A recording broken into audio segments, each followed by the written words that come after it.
Hey, week 9, and everybody here at HQ in Salt Lake City, Utah, want you to know how much we love and appreciate you and look forward to an eternal relationship, an eternal fellowship and friendship with each one of you. One of the things I love about Cult is we truly maintain and live by the idea that all people are free to believe, have faith, have a Christian life in whatever way they want.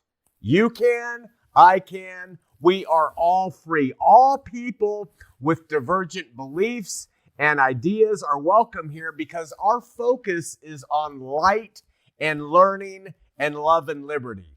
And in that setting, we are trying to create an approach to the faith that allows people the liberty to question and to be loved along the way.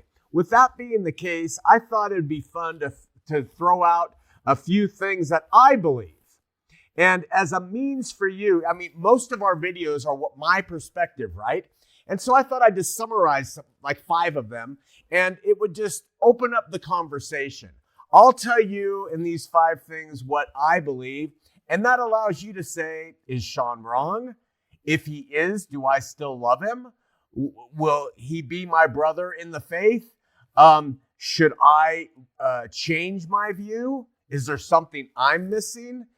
Or is it's something that Shawn is missing? Understand, I may be right or wrong. That's why I am a terrible cult leader to follow in terms of beliefs and doctrine in life, because we all are responsible, right? We all have our own relationship and we all have our own ideas.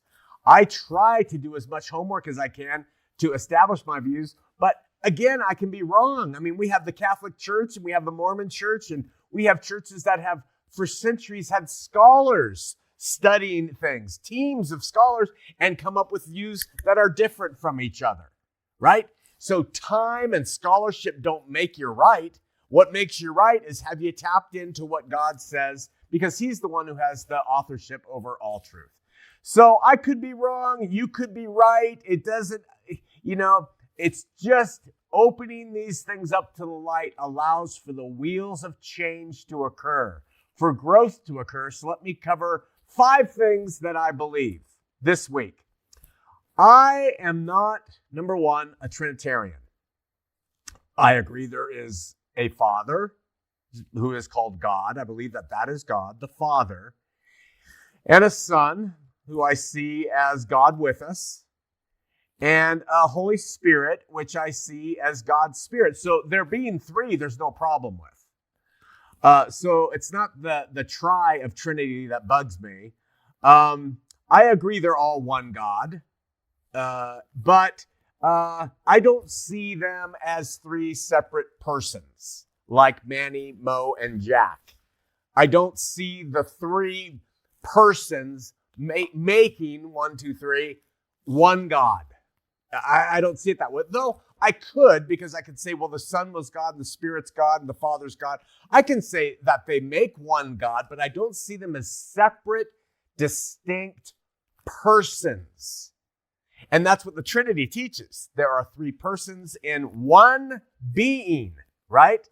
So instead, I see there being one God, the Father, and his powerful living word by which he made all things actually somehow became flesh in the man, Jesus of Nazareth, and dwelt among us. And his holy breath or wind comes from the one God and fills us and teaches us all things, etc., etc. How about you? Number 2, I think Jesus reconciled the whole world to his Father through what he did. Not just those who believe. I think he did it unconditionally for everybody. And when he reconciled the world to his Father, that means that he overcame everything that Adam and Eve introduced into this world that were negatives. That's what I see Jesus doing. Okay?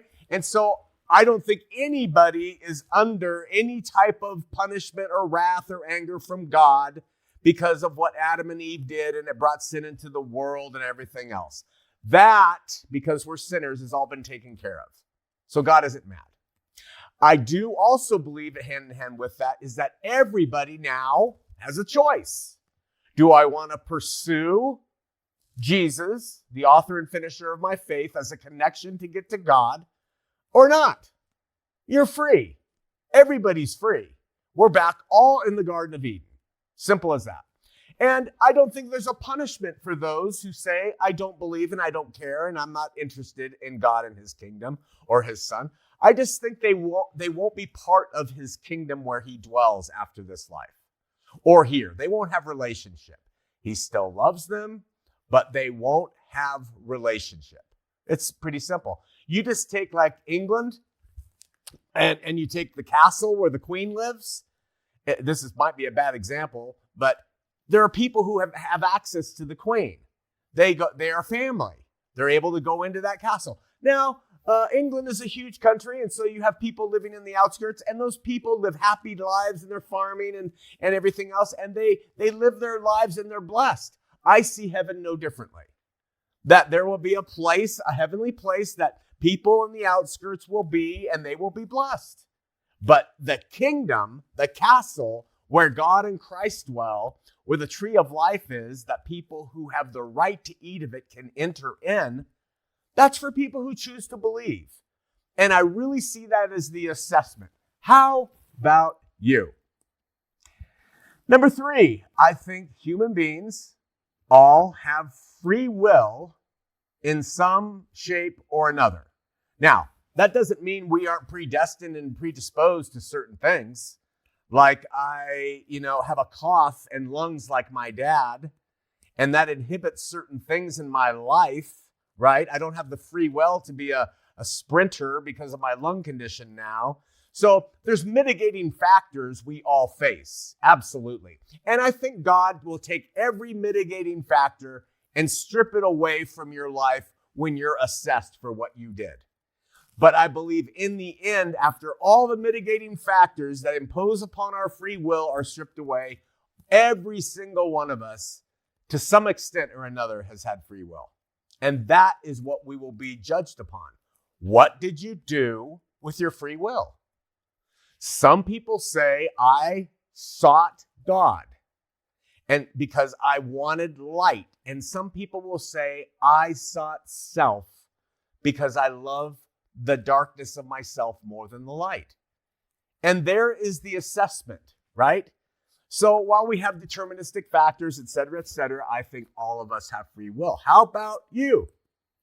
Number 4, I think Jesus had the victory over everything that resulted from the fall.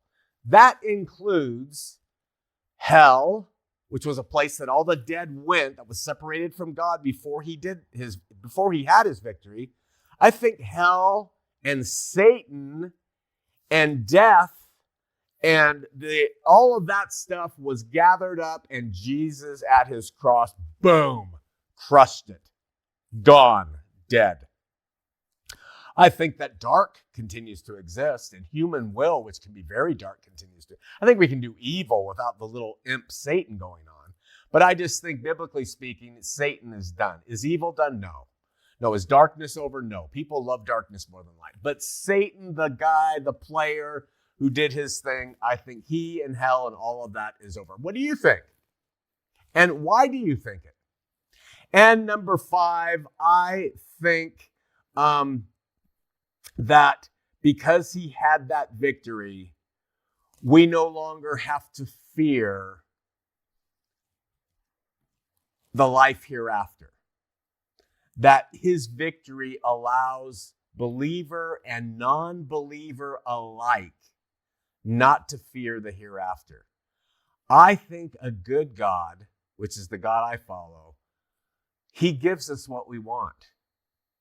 I think that's what a good God does. We're free will agents. He got rid of all the things that step into our decisions. He's going to get rid of that. He got rid of Satan and all the results of the fall. And I think he is going to reward people with the heavenly rewards he bestows with what they wanted. People who wanted him and light and relationship and entrance into his kingdom, he's going to give. People who didn't want that, he's going to say, okay, you can have life here. The farmland in the far regions of heaven is yours. That's what you wanted. That's what you get. That's my assessment of those things. How about you? 5 items. Next week, we'll throw in maybe another 5 just to keep this interesting. All as a means, not for me to impose my thoughts and beliefs on you, but to open up the discussion in your mind, in my mind, bring in the light so we can learn, all the while loving each other in ultra liberty. Love you.